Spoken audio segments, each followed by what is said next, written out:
Hello दोस्तों, नमस्कार। स्वागत है आपका BS टीचर एकेडमी पर। और डिस्कस करेंगे हिंदी भाषा के जो पेडागोजी में जो क्वेश्चंस आते हैं और पेडागोजी सोल्व करने की बेहतरीन ट्रिक जो आग लगा देगी। ठीक है, तो सीटा 2020 के लिए हम तैयारी कर रहे हैं। तो देखिए, पेडागोजी जो ट्रिक होती है उसकी एक ट्रिक होती है कि पेडागोजी को हम कैसे सोल्व कर सकते हैं। ठीक है, देखते ही आप जो क्वेश्चंस को आप देखेंगे तो देखते ही आप क्वेश्चंस के जो आंसर हैं उनको आप एकदम से टिक कर सकते हैं। राइट गाइस, तो चैनल को सब्सक्राइब करें, लाइक करें और बेल आइकन दबाना ना भूलें। ठीक है, तो आइए डिस्कस करते हैं क्वेश्चंस को, और क्वेश्चंस के माध्यम से हम ट्रिक मैं आपको बताता जाऊंगा और उस ट्रिक को आप फॉलो करते जाना। ठीक है गाइस, तो आइए चलते हैं। देखिए, यहाँ पर जो हमारा पहला जो क्वेश्चन हमारा दे रखा है, ठीक है, भाषा। देखिए, हमसे कहा गया है कि भाषा के बारे में हमसे पूछा गया है, ठीक, भाषा क्या है। ठीक है, तो ऑप्शन ए हमारा दे रखा है जानने का अर्थ, उसका व्याकरण जानना है। ऑप्शन बी जो हमारा दे रखा है सीखने सिखाने में पाठ्य पुस्तकों का विशेष महत्व होता है। ऑप्शन जो सी दे रखा है जीवन की विभिन्न स्थितियों को साधती है। ऑप्शन डी दे रखा है व्याकरण पर ही आधारित होती है। देखिए, ऑप्शन अगर मैं डी की बात करूं, व्याकरण पर ही आधारित होती है, अगर यहाँ पर ही जो लगा हुआ ये एक निगेटिव टैग वर्ड है। ठीक है, ही क्या है, एक निगेटिव टैग वर्ड है, इसलिए ऑप्शन नंबर डी तो हमारा होगा नहीं। ठीक है, अब ऑप्शन ए की मैं बात करूं कि जानने का अर्थ उसका व्याकरण जानना है, वही केवल व्याकरण जानना ही जो विद्यार्थी होता उसका केवल व्याकरण जानना ही एक लक्ष्य नहीं होता, इसलिए यहाँ पर व्याकरण जो है एक निगेटिव टैग वर्ड है, इसलिए ऑप्शन नंबर ए भी यहाँ पर नहीं होगा। अगर मैं ऑप्शन नंबर बी की मैं बात करूं, सीखने सिखाने में पाठ्य पुस्तकों का विशेष महत्व है, केवल केवल पाठ्य पुस्तकों की यहाँ पर बात करिए तो केवल और केवल पाठ्य पुस्तकों से बच्चों को कोई ज्ञान नहीं मिलता है या सीख नहीं मिलती है, क्योंकि उसमें जो होता है कि भाषा अर्जन और भाषा परिवेश, ठीक है, परिवेश से और समाज से भी बच्चा बहुत कुछ सीखता, इसलिए यहाँ पर ये भी क्या है, टैग वर्ड है, यानी कि जो निगेटिव है। ऑप्शन नंबर जो सी बचा है जीवन की विभिन्न स्थितियों को साधती है, ये बिल्कुल करेक्ट है। वो कैसा है, क्योंकि जीवन की विभिन्न स्थितियों, यानी कि बच्चा जो है या छात्र जो है वो आगे चल के वो क्या करेगा कि अपने परिवेश से जुड़ेगा। ठीक है, उसमें क्या है कि वो जो बच्चा है ना, वो भाषा एक ऐसा माध्यम है, जो भाषा है वो एक ऐसा माध्यम है जिसके द्वारा हम अपने विचारों या छात्र अपने विचारों को दूसरों के साथ रख सकता है या दूसरों के साथ शेयर कर सकता है। ठीक है, और जब वो दूसरों के साथ शेयर कर सकता है तो वो अपने जीवन की विभिन्न स्थितियों को साध सकता है। ठीक है, जहाँ पर भी वो जाएगा, जौन से परिवेश में जाएगा तो वो अपनी भाषा को नहीं छोड़ेगा। ठीक है, और जौन से परिवेश में वो रहेगा तो उस परिवेश से रिलेटिव भाषा को सीखेगा, इसलिए ऑप्शन नंबर सी यहाँ पर करेक्ट हो जाएगा, जीवन की विभिन्न स्थितियों को साधती है। ठीक है, बाकी ऊपर ऑप्शन ए और option B, option number D ये निगेटिव टैग वर्ड है। और ये क्वेश्चन पूछा क्या है, पॉजिटिव में हमसे क्वेश्चन पूछा है और निगेटिव में यहाँ पर जो टैग वर्ड दे लगे हैं, इसलिए निगेटिव टैग वर्ड को हमें क्या करना है, मतलब मिनिमाइज कर देना है, और जो पॉजिटिव टैग वर्ड है उसको हमें पॉजिटिव रोल पे लेकर टिक करना है। ठीक है गाइस, समझ में आया होगा। चलिए आगे देखते हैं, बेहतरीन तरीके के द्वारा मैं आपको आगे समझाऊंगा। चलिए अगला क्वेश्चन देखते हैं अभी। देखिए भी, नेक्स्ट जो क्वेश्चन है, भाषा की कक्षा में समाचार पत्र पत्रिकाओं का उपयोग यह सुनिश्चित करता है कि, ऑप्शन ए हमें दे रखा है शिक्षण सामग्री का उपयोग हो रहा है। ऑप्शन बी जो दे रखा है बच्चों की भाषा पर समाचार पत्र पत्रिकाओं का प्रभाव पड़े। ऑप्शन सी दे रखा है बच्चों को मुख्य शीर्षक याद है। ऑप्शन नंबर डी दे रखा है बच्चे प्रमाणित लेख समाचार आदि पर अपनी प्रतिक्रिया देने की क्षमता रखते हैं। तो यहाँ पर जो कहा गया है कि बच्चे की कक्षा में समाचार पत्र पत्रिकाओं का उपयोग यह सुनिश्चित करता है कि शिक्षण सामग्री का उपयोग हो रहा है। यहाँ पर हमें क्या देखना है कि सबसे जो बेहतरीन ऑप्शन है हमें उसको चूज करना है। ठीक है, अब हम देखें, ऑप्शन बी है बच्चों की भाषा पर समाचार पत्र पत्रिकाओं का प्रभाव पड़े। ऑप्शन सी बच्चों को मुख्य शीर्षक याद याद करने के लिए कहें, ऐसा नहीं है कि हम उसको याद करने के लिए कहेंगे। ठीक है, ऑप्शन जो डी है बच्चे प्रमाणित लेख समाचार आदि पर अपनी प्रतिक्रियाएं देने की क्षमता रखते हैं। बिल्कुल राइट बात है, यानी कि ऑप्शन नंबर डी जो है यहाँ पर बिल्कुल करेक्ट हो जाएगा। बच्चे प्रमाणित लेख, समाचार आदि पर अपनी प्रतिक्रिया देने की क्षमता रखते हैं। चलिए भी आगे देखते हैं।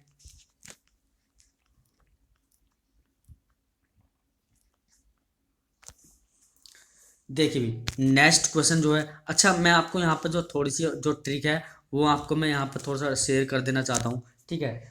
देखिए भी जो ट्रिक होती है, अगर आपसे पॉजिटिव क्वेश्चन पूछ लिया जाता है, ठीक है, अगर आपसे अप्लाइड मोड के क्वेश्चन पूछ लिया जाता है, अगर अप्लाइड मोड के प्रश्नों को हल करने के लिए, यानी कि जो अप्लाइड मोड के जो प्रश्न होते हैं उनको हल करने के लिए सबसे पहले आपको कुछ विशेष शब्द जानने चाहिए, है ना। कौन से कुछ विशेष शब्द, ठीक है, जिसके जरिए आप आसानी से सही ऑप्शन को चुनकर उनको सिलेक्ट कर सकते हैं, ठीक है।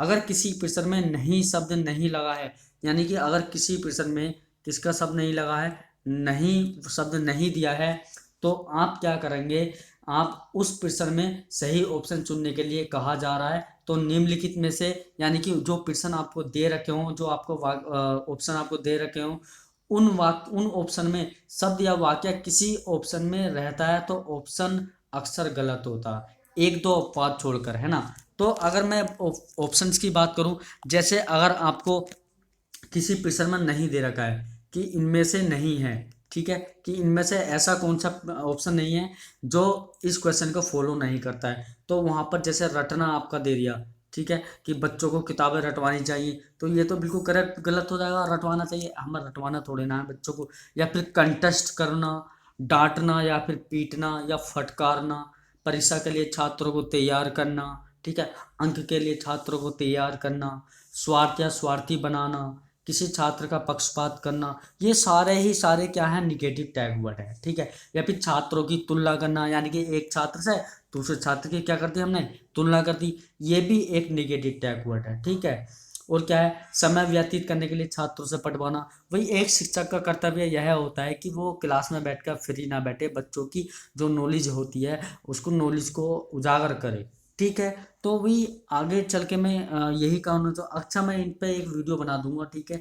जो रटना, ये जो सारे ऑप्शन है, negative tag word, positive tag word क्या है, किसको हमें फॉलो करना है, किसको हमें फॉलो नहीं करना, भी पैडागोजी में सिर्फ और सिर्फ यही ट्रिक काम आती है, ठीक है। जिसने इन टैग वर्ड को फॉलो कर लिया तो समझ लिया उसका सीटेट पार हो गया। चलिए भी आगे मैं देख बताता हूँ। और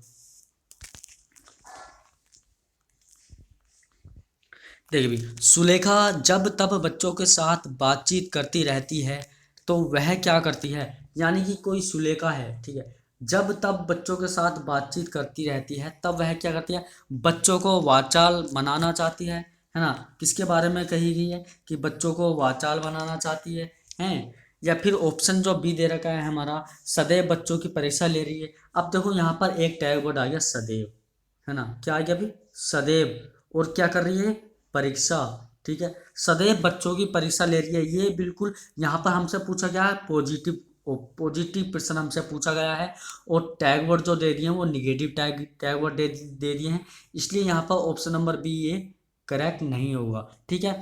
अब ऑप्शन जो सीधे लगा, समय नष्ट कर रही है, अब देखो भी यहाँ पे भी एक निगेटिव टैग वर्ड है, समय नष्ट कर रही है, तो भी जो वो बच्चों से अगर बातचीत कर भी रही है ना, तो वो समय नष्ट नहीं कर रही है।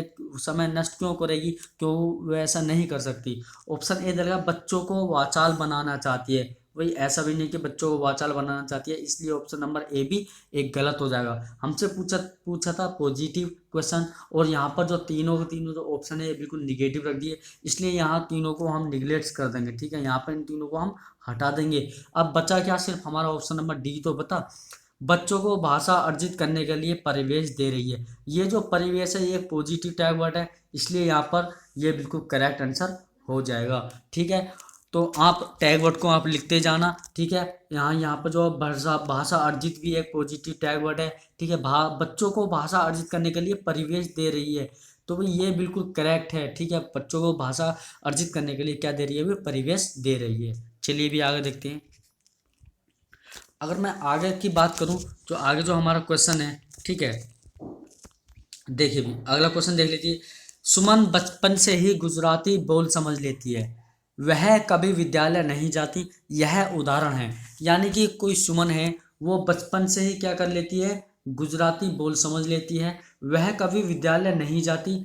यह उदाहरण है भाषा अर्जन का, सुमन की प्रतिभा का, या फिर भाषा में पिछड़ेपन का, या फिर भाषा सीखने का। देखिए भी अगर मैं बात करूं कि सुमन जो है बचपन से गुजराती बोल समझ लेती है, तो यहाँ पर जो राइट आंसर होगा वो है भाषा अर्जन का। वो कैसे, क्योंकि इसमें क्या होता है, जो जो जो हमें अपने परिवेश से, वातावरण से और परिवार और क्षेत्र से जो भाषा सीखते हैं वह भाषा अर्जन के अंतर्गत आती है। ठीक है, यानी कि वातावरण हुआ, परिवेश हुआ, परिवार और क्षेत्र हुआ, और हमारा क्या हुआ, समाज हुआ। अगर हम उस समाज से कुछ भाषा सीखते हैं तो वो आपकी भाषा अर्जन के अंतर्गत आती है। इसलिए यहाँ पर ऑप्शन नंबर ए यहाँ पर बिल्कुल करेक्ट हो जाएगा। चलिए भी आगे देखते हैं, अगला क्वेश्चन देखिए। देखिए भी आगे जो अगला क्वेश्चन है हमारा, भाषा में सतत और व्यापक मूल्यांकन का उद्देश्य है। यानी कि भाषा में सतत और व्यापक मूल्यांकन का उद्देश्य क्या है। देखिए अब मैं यहाँ पर टैग वर्ड की बात करूँ तो यहाँ पर जो ये हमसे प्रश्न जो है, ये पॉजिटिव प्रश्न हमसे पूछ लिया गया है, और हमें क्या यहाँ पॉजिटिव जो हमसे प्रश्न पूछ लिया गया है, तो हमें यहाँ पर क्या छांटना है, तो हमें यहाँ पर सिर्फ और सिर्फ निगेटिव टैग वर्ड को छांटना है। ठीक है, अब यहाँ पर जो दे दिया हमको, वो क्या दे दिया है, केवल दे दिया है। ठीक है, जब हमें यहाँ पर केवल दे दिया, केवल बच्चों की कमियां जानना, भाई ऐसा नहीं है कि हम केवल बच्चों की कमियां जानेंगे, ये तो निगेटिव टैग वर्ड दे दिया, इसलिए हम इस क्वेश्चन, इस जो ऑप्शन है इसको हम यहाँ से निकाल देंगे। अब ऑप्शन नंबर बी दे लिखा है, केवल यह जानना कि बच्चों ने कितना सीखा, सिर्फ और सिर्फ केवल के बारे में यहाँ फिर दे दिया, केवल यह जानना कि बच्चों ने कितना सीखा। तो यहाँ पर भी हम इसको क्या करेंगे, बिल्कुल हम इसको यहाँ से गलत कर देंगे। ठीक है, यहाँ से इस ऑप्शन को हटा देंगे। ऑप्शन नंबर सी जो दे रखा है, बच्चों को उत्तीर्ण अनुत्तीर्ण श्रेणी में रखना। अब ऐसा नहीं है कि बच्चों को हम अनुत्तीर्ण और उत्तीर्ण श्रेणी में रख सकते हैं, क्योंकि इससे क्या होगा, बच्चों में स्टैटोटाइज की भावना जागेगी। ठीक है, यानी कि स्टैटोटाइज मीन्स यानी कि बच्चों में भेदभाव हो जाएगा कि ये बच्चा इसको पास कर दिया गया है और मुझको फेल कर दिया गया है, तो बच्चों में भेदभाव हो जाएगा, तो इसको भी हम यहाँ से हटा देंगे। अब ऑप्शन नंबर डी जो हमारा बच्चा है कि बच्चों द्वारा भाषा सीखने की प्रक्रिया को जानना और समझना, ये बिल्कुल बेहतरीन जो ऑप्शन है, ये बिल्कुल बेहतरीन ऑप्शन यहाँ पे दे रखा है। तो यहाँ पर जो राइट आंसर होगा ऑप्शन नंबर डी हमारा हो जाएगा। बच्चों द्वारा भाषा सीखने की प्रक्रिया को जानना और समझना, ये एक शिक्षक का जो है कर्तव्य होता है। ठीक है, बाकी ऊपर के जो तीन हैं ये बिल्कुल यहाँ पर निगेटिव है, इसलिए इन तीनों को हम यहाँ से हटा देंगे। बचा हमारा क्या, ऑप्शन नंबर डी बिल्कुल करेक्ट होगा। चलिए भी आगे देखते हैं अगला क्वेश्चन। देखिए भी सस्वर पठन का मुख्य उद्देश्य, यानी कि सस्वर पठन का जो मुख्य उद्देश्य हमसे पूछा गया है, तो यहाँ पर जो हम सस्वर की बात करते हैं तो मौन पठन क्या होता है, जो मौन पठन होता है हमारा मन मन में पढ़ना। ठीक है, अगर मन मन में पढ़ेंगे तो वो क्या कहलाएगा, आपका मौन पठन कहलाएगा। ऑप्शन बी हमारा दे रखा है, बच्चों की पढ़ने संबंधी झिझक को समाप्त करना। ऑप्शन सी दे रखा है, बोल बोल कर पढ़ना। अच्छा, बोल बोल कर पढ़ने का मतलब होता है यहाँ पर जोर जोर से पढ़ना। ठीक है, तो यहाँ पर क्या होगा, जोर जोर से पढ़ना। ठीक है, अब ऑप्शन डी हमारा द्रुत गति से पठन करना, यानी कि द्रुत गति का मतलब होता है थोड़ी तेजी से और पढ़ना। ठीक है, तो यहाँ पर हमारे सस्वर पठन का मतलब जो होगा यहाँ पर हमारा हो जाएगा ऑप्शन नंबर बी, बच्चों की पढ़ने की जो पढ़ने संबंधी होती है वो झिझक को समाप्त कर देना, यही एक शिक्षक का कर्तव्य होता है। ठीक है, जो बच्चे होते हैं वो बच्चे जैसे बच्चा अपने परिवार से और अपने समाज से सीखता है। ठीक है, और वो पहली बार तब वो स्कूल जाएगा तो वहाँ पर क्या करेगा कि बच्चा को शर्म आएगी और वो झिझक महसूस करेगा, तो वो वहाँ पर बोल नहीं पाएगा। तो हमें क्या करना है, स्वस्वर पाठन के माध्यम से बच्चों की पढ़ने संबंधी हमें उनकी झिझक को समाप्त कर देना है, जिससे बच्चा क्लास के अंदर झिझक महसूस ना करे और अच्छी तरीके से ज्ञान को व्यतीत करे। तो यहाँ पर जो राइट आंसर होगा ऑप्शन नंबर बी करेक्ट हो जाएगा। चलिए गाइस आगे देखते हैं, अगला क्वेश्चन देखते हैं। और चैनल को सब्सक्राइब करें, लाइक करें और शेयर करें, और बेल आइकन दबाना ना भूलें, ताकि आपको अगली वीडियो का नोटिफिकेशन टाइम पर मिलता रहे। चलिए अभी अगला क्वेश्चन देखते हैं। अभी अगला क्वेश्चन क्या है, तो नेक्स्ट जो हमारा क्वेश्चन है वो है भाषा शिक्षण में कौन सा बिंदु सबसे कम महत्वपूर्ण है। अब यहाँ पर अगर मैं पॉजिटिव और निगेटिव की बात करूँ तो अभी तक जो जितने भी प्रश्न थे वो सारे पॉजिटिव थे। अब हमसे जो नेक्स्ट जो क्वेश्चन पूछ लिया है कि भाषा शिक्षण में कौन सा बिंदु सबसे कम महत्वपूर्ण है, और ये जो कम है ये एक निगेटिव टैग वर्ड है, निगेटिव थ्रू से हमसे क्वेश्चन पूछ लिया गया है। अब हमें यहाँ पर क्या करना है, इन चारों ऑप्शन में से हमें निगेटिव जो ऑप्शन है उसको हमें सिलेक्ट करना है और कॉपी में टिक कर देना है। तो यहाँ पर सबसे पहला जो ऑप्शन है भाषाई अभ्यास, ऑप्शन बी दे रखा है भाषिक परिवेश, ऑप्शन सी दे रखा है पाठ्य सामग्री, ऑप्शन डी दे रखा है परीक्षाएं। अब मैं यहाँ पर इसकी बात करूँ कि भाषा शिक्षण में कौन सा बिंदु सबसे कम महत्वपूर्ण है, तो अगर मैं बात बताऊँ तो जो आपकी परीक्षाओं की जो तुलना होती है, भाषिक परिवेश जो होता है, पाठ्य सामग्री होता है, ये सब क्या होती है आपकी कम महत्वपूर्ण है, क्योंकि बालक का भाषाई अभ्यास और भाषिक परिवेश में जितनी अधिक पकड़ होगी परीक्षाओं में उपलब्धि उतना ही अच्छी होगी और वे अपनी परीक्षाओं में उतनी ही रुचि लेंगे। तो अगर मैं यहाँ पर बात करूँ यानी कि सबसे कम महत्वपूर्ण की बात करूँ तो वो होगा आपका पाठ्य सामग्री। ठीक है, यानी कि जो पाठ्य सामग्री है वो एक बच्चे का कोई उससे रोल नहीं होता, भाषाई अभ्यास बच्चे का रोल होता है, भाषिक परिवेश भी बच्चे का रोल होता है और परीक्षाएं भी स्कूल में संचालित रहती हैं। तो आपके जो तीनों जो ये टैग वर्ड हैं, ये जो तीनों टैग वर्ड हैं ये पॉजिटिव टैग वर्ड हैं। अगर मैं कम की बात करूं तो कम हमारे पाठ्य सामग्री है। जो पाठ्य सामग्री होती है ये एक शिक्षक का कर्तव्य होता है कि वो क्लास में जाए और अपनी पाठ्य सामग्री को अपने साथ लेकर जाए। ठीक है, जैसे डस्टर हुआ, चौक हुआ, बुक्स हुई, ठीक है, और भी स्टडी मटेरियल हुआ, वो सारा एक शिक्षक के ऊपर डिपेंड करता है ना कि छात्रों के ऊपर, है ना। तो आगे चलते हैं अगले क्वेश्चन पे कि अगला क्वेश्चन हमारा क्या कहता है। तो अगले क्वेश्चन पर चलते हैं गाइस। देखिए भी नेक्स्ट जो क्वेश्चन हमारा वो क्वेश्चन है सतत मूल्यांकन का एक निहितार्थ है, यानी कि जो सतत मूल्यांकन है ना, सतत मूल्यांकन जो है उसका एक निहितार्थ हमसे पूछ लिया है ना। तो यहाँ पर जो पहला ऑप्शन दे रखा है बच्चों के भाषा प्रयोग का निरंतर अवलोकन करना, ऑप्शन बी है बच्चों के परीक्षा संबंधी भय को समाप्त करना, ऑप्शन सी दे रखा प्रतिदिन परीक्षाएं लेना, ऑप्शन डी है हर महीने परीक्षाएं लेना। अब मैं यहाँ पर बात करूँ कि ऑप्शन डी की अगर मैं यहाँ पर बात करूँ ये एक पॉजिटिव क्वेश्चन है, ये क्या भी एक पॉजिटिव क्वेश्चन है और हमें पॉजिटिव ही यहाँ पर ऑप्शन सिलेक्ट करना है।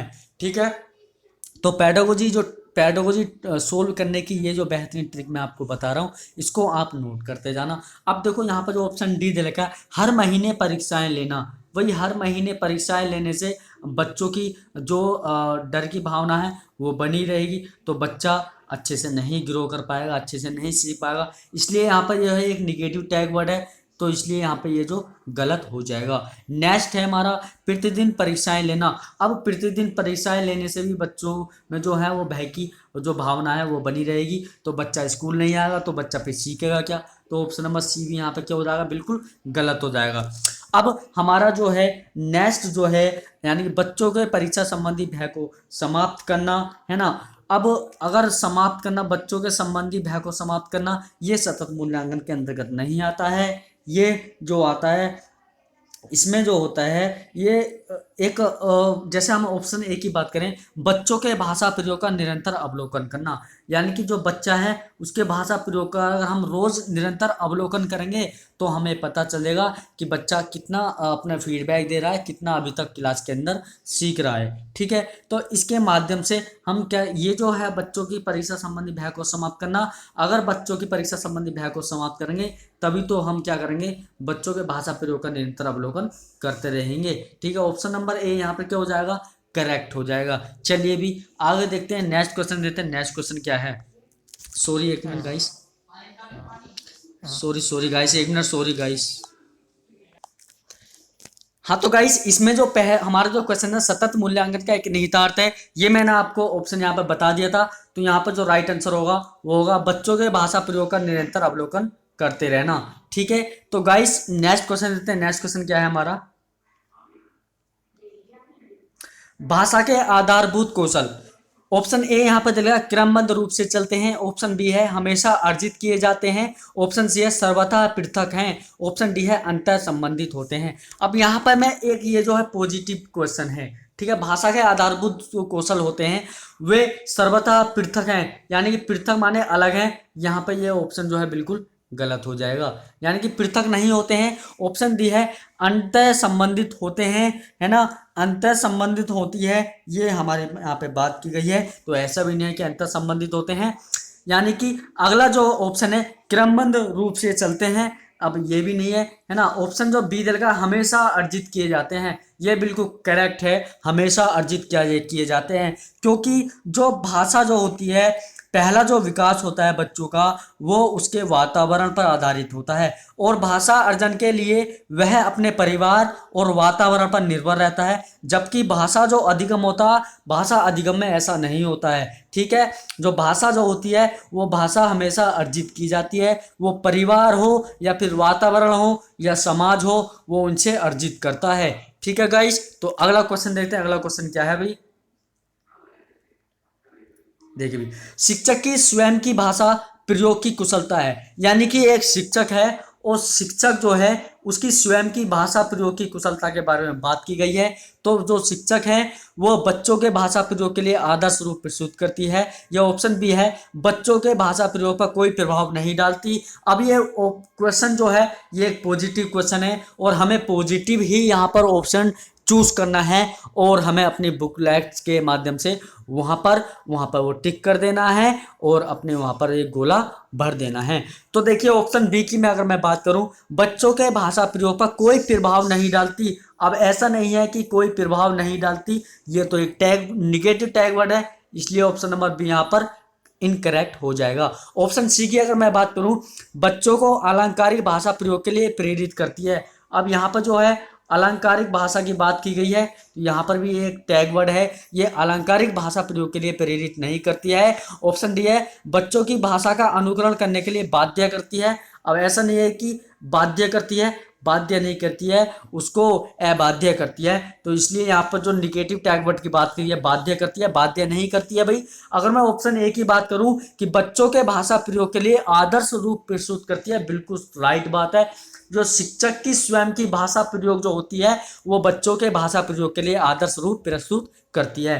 तो अगर पॉजिटिव टैग वर्ड की बात करूं तो ऑप्शन नंबर ए हमारा बिल्कुल पॉजिटिव है, इसलिए यहाँ पर ऑप्शन नंबर ए हमारा बिल्कुल करेक्ट हो जाएगा। चलिए अगला हम क्वेश्चन देखते हैं, अगला हमारा जो क्वेश्चन है उस पर हम विचार विमर्श करते हैं। चलिए भी अगला क्वेश्चन देखते हैं।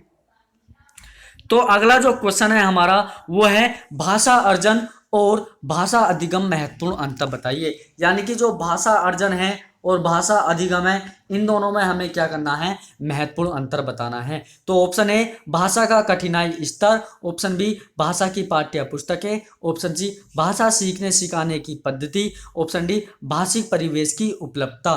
तो यहाँ पर अगर मैं टैग वर्ड की बात करूँ तो वो टैग वर्ड क्या होगा वो आपको यहाँ पर बताना है, या फिर मुझको यहाँ पर बताना है। तो बताइए भी, जो भाषा अर्जन और भाषा अधिगम में महत्वपूर्ण अंतर होता है वो क्या होता है।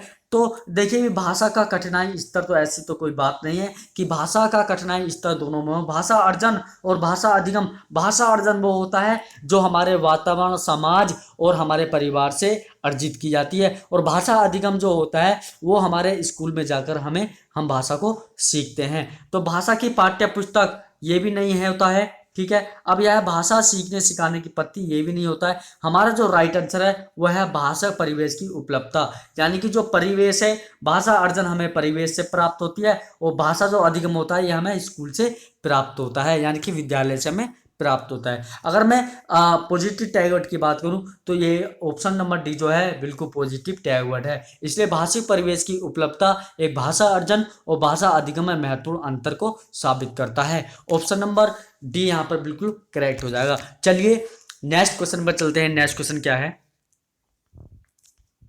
तो नेक्स्ट जो क्वेश्चन है, भाषा की पाठ्य पुस्तक में डैश डैश से संबंधित पाठ होने चाहिए, यानी कि भाषा की जो पाठ्य पुस्तक होती हैं उनसे संबंधित जो पाठ हैं वो कौन से पाठ होने चाहिए। संस्कृति होने चाहिए, या फिर साहित्य होने चाहिए, विज्ञान, या फिर ये सभी। तो अगर मैं यहाँ पर बात करूँ कि भाषा की पाठ्य पुस्तक में कौन से पाठ होने चाहिए, तो वो ऑप्शन नंबर बी है, यानी कि साहित्य के जो पाठ हैं वो हमारे भाषा की पाठ्य पुस्तक में होने चाहिए, ठीक है। तो नेक्स्ट क्वेश्चन चलते हैं। नेक्स्ट क्वेश्चन क्या है, नेक्स्ट क्वेश्चन हम डिस्कस करते हैं गाइस।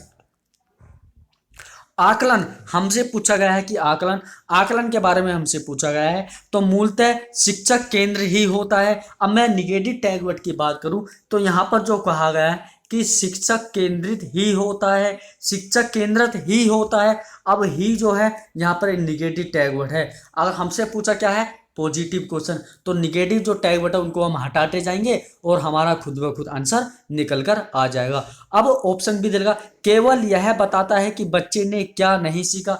अब यहाँ पर जो केवल सिर्फ केवल की बात नहीं करेंगे, इसलिए यहाँ पर ये भी गलत है। तो दो दो ऊपर के दो ऑप्शन तो वैसे ही हट गए और बचे दो ऑप्शन जो बचे हैं दो, उसके बारे में हम डिस्कस करते हैं।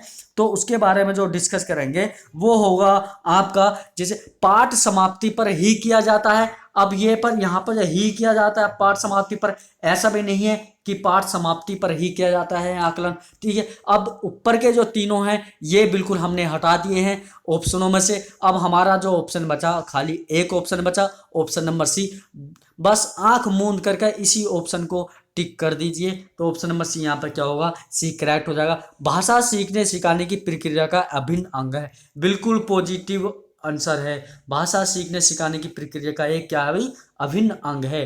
तो ये जो टैग वर्ड है इन टैग वर्ड को आप लिखते जाना, सी टैग 2020 एकदम क्रैक हो जाएगा, 100+ आपके मार्क्स आएंगे। चलिए नेक्स्ट क्वेश्चन देते हैं। नेक्स्ट क्वेश्चन क्या है, मौखिक भाषा के आकलन का सर्वोत्तम तरीका क्या है। हमसे पूछा क्या है बच्चों कि मौखिक भाषा का जो आकलन है उसका सर्वोत्तम तरीका क्या है। तो यहाँ पर हमसे पूछा गया पॉजिटिव क्वेश्चन, ठीक है। हमें पॉजिटिव ही ऑप्शन चूज करना है। तो ऑप्शन ए दिलेगा किताब पढ़ना, ऑप्शन बी दिलेगा अंताक्षरी, ऑप्शन सी है प्रश्नों के तयशुदा उत्तर देना, ऑप्शन डी है अनुभव बांटना व बातचीत करना। तो मौखिक भाषा का जो आकलन होता है, देखिए भी किताब पढ़ना, अब केवल किताब पढ़ने से मौखिक भाषा का जो आकलन है वो एक सुनिश्चित नहीं होगा। अब क्लास के अंदर मैं अंताक्षरी करा दूं, है ना, तो वहां पर बच्चों को ज्ञान तो थोड़ा बहुत मिलेगा, पर जो बच्चों का जो भाषा मौखिक भाषा है उसकी क्षमता का आकलन नहीं हो पाएगा। अगर मैं प्रश्नों के तयशुदा उत्तर दूं, तो तयशुदा का मतलब तयशुदा का मतलब यहाँ पर हो गया कि मैं उनको ऊट पटांग में क्वेश्चन के उत्तर दूं, तो बच्चों का जो भाषा मौखिक जो भाषा है उसका आकलन भी नहीं होगा, क्योंकि वहां पर बच्चे नहीं बोल पाएंगे, केवल शिक्षक ही वहां पर बोल पाएगा। अगर हमें मौखिक भाषा का आकलन करना है तो बच्चों से हमें क्या कराना है कि उनके सामने ऐसे क्वेश्चन रखें कि वो उन क्वेश्चंस को एक मज़ेदार ट्रिक के साथ सोल्व कर सकते हैं या फिर उनके उत्तर दे सकें, ठीक है। या फिर वो अपने अनुभवों को बांटें और उनसे हम बातचीत करें, तो वो अपने अनुभवों को बांटेंगे, हम उनके सामने अपने अनुभव को बांटेंगे, तो बच्चों का जो मौखिक भाषा है उसका विकास बहुत जल्दी हो जाता है, ठीक है। यहाँ पर जो राइट आंसर होगा ऑप्शन नंबर डी यहाँ पर करेक्ट हो जाएगा, यानी कि अनुभव बांटना और बातचीत करना ये एक पॉजिटिव क्वेश्चन है, ठीक है। पॉजिटिव ऑप्शन है यहाँ पर अनुभव बांटना और बातचीत करना। बाकी के आपके यहाँ पर तीन जो ऑप्शन थे वो बिल्कुल निगेटिव थे, और हमसे पूछा क्या था, पॉजिटिव हमसे प्रश्न पूछा था, और यहाँ पर हम पॉजिटिव ही यहाँ पर हमें जो ऑप्शन है वो हमें चूज करना था, ठीक है। तो गाइस चैनल को सब्सक्राइब करें, लाइक करें और शेयर करें, और बेल आइकन दबाना ना भूलें, ताकि आपको नेक्स्ट क्लास का जो नोटिफिकेशन है वो टाइम पर आपको मिलता रहे। चलिए अभी नेक्स्ट क्वेश्चन जो है, जो लास्ट क्वेश्चन है, और नेक्स्ट क्वेश्चन है, देखिए स्वाभाविक अभिव्यक्ति, कल्पनाशीलता, कौशल और सोच को विकसित करना क्या होता है। तो यहाँ पर हमसे एक पॉजिटिव जो क्वेश्चन है ये पूछा है, और हमें पॉजिटिव ही ऑप्शन यहाँ पर देना है। तो पहला है भाषा शिक्षण को किसी प्रकार की दिशा नहीं देता। अब देखो भाई यहाँ पर जो निगेटिव है वो उनको हटा दे जाना है। पहला पूछा है हमसे भाषा शिक्षण को किसी प्रकार की दिशा नहीं देना, भाई ऐसा नहीं होता कि भाषा शिक्षण को किसी प्रकार की दिशा नहीं देंगे तो बच्चे का जो है बच्चे का जो ज्ञान है वो उजागर नहीं हो पाएगा, इसलिए यहाँ पर जो ये जो है बिल्कुल रॉन्ग है, ठीक है। ऑप्शन बी है भाषा शिक्षण का एकमात्र उद्देश्य है, वही एकमात्र उद्देश्य है, ऐसा नहीं है कि भाषा शिक्षण है वो एकमात्र उद्देश्य होता है। तो यहाँ पर ऑप्शन नंबर बी भी करेक्ट नहीं होगा, ऑप्शन नंबर ए भी करेक्ट नहीं होगा। अगर मैं ऑप्शन सी की बात करूं, भाषा शिक्षण का उद्देश्य नहीं है, तो यहाँ पर नहीं दे लगा, भाषा शिक्षण का उद्देश्य नहीं है। हमसे जो क्वेश्चन पूछा था वो पॉजिटिव है, और हमें पॉजिटिव ही आंसर यहाँ पर देना है, तो ऑप्शन नंबर सी भी बिल्कुल गलत है। तो भाई देखो बच्चों, जब ऑप्शनों में से ऊपर के तीनों ऑप्शन पहले ही गलत हो चुके हैं, तो हमारा जो लास्ट ऑप्शन बचा है ऑप्शन नंबर डी, भाषा शिक्षण का एक महत्वपूर्ण उद्देश्य है, तो ऑप्शन नंबर डी जो है बिल्कुल करेक्ट होगा। आंख मूंद करके आप ऑप्शन नंबर डी को सिलेक्ट कर दीजिए, एक नंबर बिल्कुल पक्का हो जाएगा आपका। ठीक है, तो भाषा शिक्षा का एक महत्वपूर्ण उद्देश्य है, ये बिल्कुल करेक्ट है। बिल्कुल यहाँ पर हमसे पॉजिटिव पूछा था और हमें पॉजिटिव यहाँ पर आंसर देना है। तो आज की जो ट्रिक है ये बेस्ट ट्रिक थी, तो आप मेरी ट्रिक के माध्यम से क्वेश्चन को सोल्व कर सकते हैं। और आगे नेक्स्ट क्लास में मैं आपको जो जो ट्रिक देने वाला हूँ वो बेहतरीन ट्रिक देने वाला हूँ। ठीक है, जो मैं हैंड राइटिंग है उससे मैंने जो नोट्स बना रखे हैं उनके नोट्स के माध्यम से मैं आपको ट्रिक दूंगा। ठीक है, तो तब तक के लिए जय हिंद, जय भारत।